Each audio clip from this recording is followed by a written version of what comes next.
तो दोस्तों असल में अगर देखा जाए कि भारत जब से आज़ाद हुआ है तब से भारत का जो हथियारों के मामले में यानी कि डिफेंस के मामले में जो एलाई है वो सबसे बड़ा रशिया है। और जितने भी बड़े हथियारों को भारत के द्वारा यहाँ पर खरीदा गया है उनमें से ज्यादातर जो हथियार हैं वो रशियन ओरिजिन के रहे हैं। लेकिन दोस्तों पिछले कुछ सालों के अंदर भारत की तरफ से अपने फोकस को यहाँ पर थोड़ा सा शिफ्ट किया गया है और रशियन ओरिजिन के हथियारों की खरीदारी में थोड़ा कमी करते हुए इंडिजिनस हथियार और कुछ वेस्टर्न प्लेटफॉर्मों की तरफ अपने फोकस को बढ़ाया गया है। ऐसे में दोस्तों सच मानिए कि अमेरिका के द्वारा इसी चीज को बहुत ही बड़े मौके की तरह बनाया गया है और अमेरिका की तरफ से हर संभव प्रयास किया जा रहा है कि किस तरीके से भारत को अपने में लिया जाए और ज्यादा से ज्यादा अपने हथियारों को भारत को दिया जाए। ऐसे में दोस्तों यहाँ पर अमेरिका की ये रणनीति रही है कि अमेरिका किसी भी तरह से भारत को रशिया से दूर करे और ऐसे में भारत के बड़े हथियारों के रूप में अपना दबदबा बनाने के लिए अमेरिका हर संभव प्रयास यहाँ पर कर रहा है। और ऐसे में दोस्तों अमेरिका के द्वारा यहाँ पर भारत के सामने कई सारी हथियारों का ऑफर रखा गया है। यहाँ तक कि भारत की शर्तों को मानते हुए भी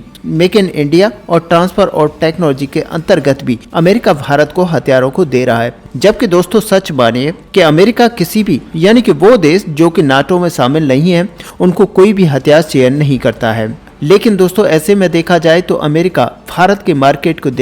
लेकर जो सपना देख रहा था उस सपने को चूर चूर होने के लिए अब ज्यादा समय नहीं लगा। बेसिकली दोस्तों आपको बता दें कि सपना अमेरिका का टूट चुका है और साथ ही अमेरिका को काफी बड़े बड़े झटके भी लगे हैं। ऐसे में दोस्तों आपको बता दें कि भारत के द्वारा रशियन हथियारों की कमी को थोड़ा सा कम तो देखा गया है लेकिन वेस्टर्न प्लेटफॉर्मों को भारत की तरफ से पसंद किया जा रहा है और पिछले कुछ समय में वेस्टर्न प्लेटफॉर्मों को खरीदा तो है लेकिन इनमें काफी कम शेयर अमेरिका को गया है। और ऐसे में आपको बता दें कि जितने भी वेस्टर्न हथियारों को भारत की तरफ से खरीदा गया है उनमें से ज्यादातर हथियार फ्रेंच मार्केट से खरीदे गए हैं। इसका सीधा मतलब ये हुआ कि अमेरिका का जो सपना था वो यहाँ पर फ्रांस के द्वारा तोड़ दिया गया और रिपोर्ट में ये दावा किया जा रहा है कि अमेरिका का एक और बड़ा सपना इसी तरह से तोड़ने को फ्रांस यहाँ पर तैयार है। और दोस्तों ये सपना है यहाँ पर MTA टेंडर जीतने का सपना, जिसके अंतर्गत भारत यहाँ पर मीडियम ट्रांसपोर्ट के रूप में फ्रांस की एयरबस से कई विमानों को खरीदेगी।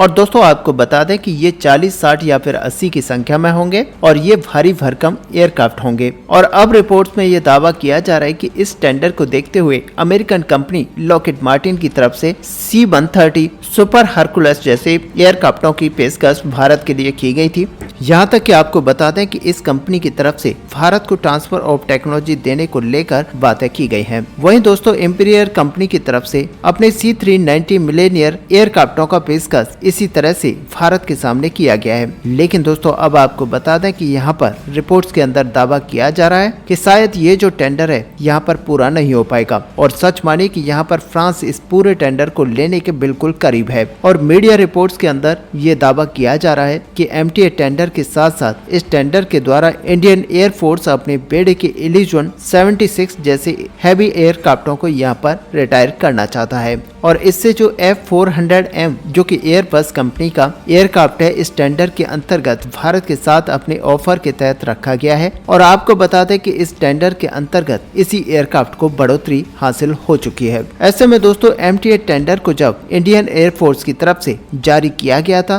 तब ये बताया गया था कि इन एयरक्राफ्टों के सहारे इंडियन एयरफोर्स अपने बेड़े से पुराने हो चुके एंटोनोम A-32 जैसे एयरक्राफ्टों को रिप्लेस करेगा। हालांकि दोस्तों यहाँ पर इन एयरक्राफ्ट्स को देखा जाए तो ये C-295 एयरक्राफ्टों की क्लास का है, लेकिन बाद में ये भी जानकारी निकल कर आई थी कि इंडियन एयरफोर्स असल में एंटेनो AN-32 की जगह में मीडियम क्लास के एयरक्राफ्टों को अपने बेड़े के अंदर चाहता है। और इसका पर्पस ये है कि जो हल्के वजन के टैंकों का यहाँ पर डेवलपमेंट किया जा रहा है उन टैंकों को इन्हीं एयरक्राफ्ट के जरिए LOC और LAC पर डिप्लॉय किया जा सके। लेकिन दोस्तों अब आपको बता दें कि खबर ये निकल कर आ रही है कि इंडियन एयरफोर्स अपने बेड़े से इलीजन 76 जैसे एयरक्राफ्ट को 20 साल 2035 से रिटायर करना चाहता है, जो कि MTA टेंडर के टाइमलाइन के समान है। और ये भी दावा किया जा रहा है कि शायद MTA टेंडर के साथ ही इलीजन 76 एयरक्राफ्टों की जरूरतों को भी रिप्लेसमेंट की जरूरतों को पूरा किया जाएगा। और दोस्तों आपको बता दें कि इंडियन एयरफोर्स के इस टेंडर में जितने भी एयरक्राफ्ट को रखा गया है उन सभी एयरक्राफ्टों से F-400M एयरक्राफ्ट असल में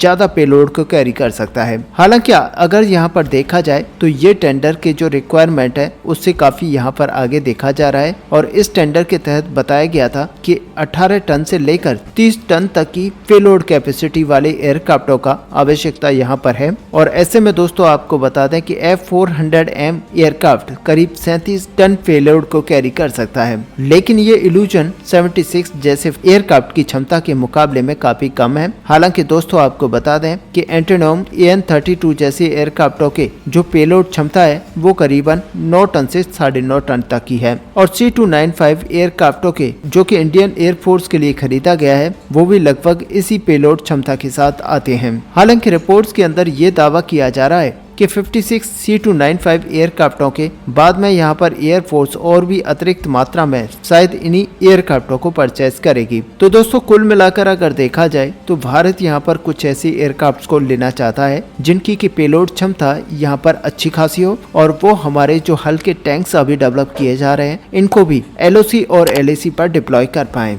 हालांकि दोस्तों अमेरिका की संभावनाएं यहाँ पर अभी भी जिंदा हैं क्योंकि अमेरिका के पास एक ऐसा एयरक्राफ्ट है जो कि इल्यूजन 76 एयरक्राफ्टों के मुकाबले में काफी ज्यादा पेलोड क्षमता को कैरी कर सकता है। और दोस्तों यह एयरक्राफ्ट असल में C-17 ग्लोबमास्टर है। हालांकि इन एयरक्राफ्टों की प्रोडक्शन को बंद कर दिया गया है और कुछ दिन पहले हमने आपको बताया था कि किस तरीके से अमेरिका की तरफ से यहाँ पर यह बात उठाई गई है कि अगर इस एयरक्राफ्ट के प्रोडक्शन को दोबारा से स्टार्ट करना है तो भारत से यहाँ पर कंफर्मेशन चाहिए कि भारत एक बड़ी संख्या में यहाँ पर इन एयरक्राफ्ट को परचेज करेगा। और साथ ही दोस्तों यहाँ पर यह भी बताया गया था कि कई सारे देश इन एयरक्राफ्ट को लेकर अभी भी इन एयरक्राफ्ट को लेकर खरीदने का मन बना रहे हैं और ऐसे में दोस्तों इन सारे देशों के इंटरेस्ट को देखते हुए शायद अमेरिका के द्वारा आने वाले समय में इन एयरक्राफ्ट को फिर से बनाना स्टार्ट किया जा सकता है। और दोस्तों अगर ऐसा किया जाता है तो इन सारे कस्टमर्स में सबसे पहला जो कस्टमर होगा वो भारत होगा, क्योंकि भारत के पिछले रिक्वायरमेंट में भी करीबन और 3 ऐसे एयरक्राफ्टों को खरीदने की संभावनाएं थी, लेकिन इसी दौरान इल्यूजन 76 एयरक्राफ्टों को यहाँ पर रिप्लेस किया जाता है तो C-17 से बड़ा दावेदार यहाँ पर और कोई फाइटर जेट नहीं दिखता है। अब ऐसे में दोस्तों अमेरिका का जो सपना है वो एक तरीके से यहाँ पर टूट भी रहा है और एक तरह से देखा जाए तो अधर में लटका हुआ है, क्योंकि ये सपना एक ही मात्र चीज से यहाँ पर पूरा हो सकता है और वो है C-17